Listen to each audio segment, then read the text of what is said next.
Hey everybody, it's Jim from Cigars.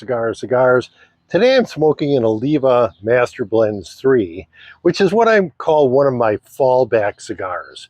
And let me give you an example of what that is. About 3 or 4 weeks ago, I bought a sampler pack that had some cigars that I liked in it, but also had ones that I thought, they're probably not very good. So earlier this week, I was going to smoke one of those cigars, and I lit it up, and man, I fought that thing for an inch and a half or 2 inches, and I finally gave up. Life was too short. I said, I'm getting rid of this. But I had all my stuff set up. I had my drink and my headphones and my entertainment. I was ready for a nice hour of relaxation. So I went to what I consider one of my fallback cigars. So a fallback cigar is a good old reliable cigar that you can count on every time if you have a bad experience.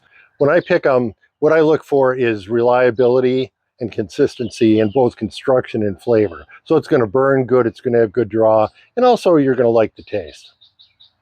I also look for a mid-price cigar. So I'm not talking about real high-end cigars here. Those are what I consider special occasion cigars or sure thing cigars like Opus X or Padron 1926, stuff like that. What I'm talking about is a mid-price cigar that's reliable. It's not going to set the world on fire every time, but it'll give you a good smoke every time, and you can count on that. Let's look at it like a basketball team. We're going to bring our player off the bench, our fallback. Good and reliable, somebody you can count on in a pinch. So that's what our fallback cigar is.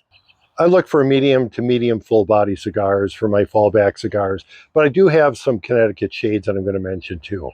So with that in mind, let's go through a list of what I think are good fallback cigars. I talked about the Oliva Master Blends 3. That's a good one. Probably my favorite fallback cigar of all is the Padron 1000 series. They're not too expensive if you buy a box of them. And for me, I've bought a couple boxes over the last, 2 years or so. And they last me about a year because I use them basically when I want a really reliable smoke that I can count on. Another good one is My Father Flor de las Antilles. That's really a nice one as a fallback. I also like Aging Room Nicaragua Cuatro. And although some of these are a little bit beyond mid-price cigars, like the Aging Room cigar, you can get good deals on them for a 5-pack or a 10-pack or something like that once in a while. So I usually keep my eyes open and stock up, and I almost always have some of those in my humidor. Arturo Fuente is generally high-end cigars, but their Chateau series is really pretty inexpensive, and they're always solid and reliable. It really meets my definition of a good fallback cigar. Last but not least, for medium to medium full cigars is the Umbagog by Dunbarton. It's priced pretty decently. I got a bundle of 10 of them not too long ago for I think 75 or 80 bucks. So what I like about the Umbagog is I've never had a construction issue. I've never had a big burn issue or a draw issue or anything like that. And the flavor is good. I also have some ideas for Connecticut shade cigars. I really like the Perdomo Champagne. And that's kind of pricey, but it's a good cigar and you can always count on it to give you good smoke. Another one that's a little bit more on the affordable side is a Drew Estate Undercrown Connecticut.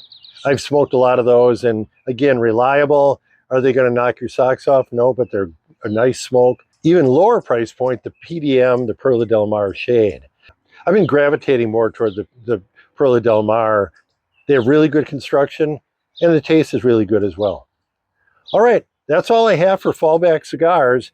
I hope you enjoyed this. Hey, in the comments, let me know, what are your fallback cigars? Because I think it's something that everybody has, and I'm interested in to find out what yours are. Okay, see you next time from Cigars.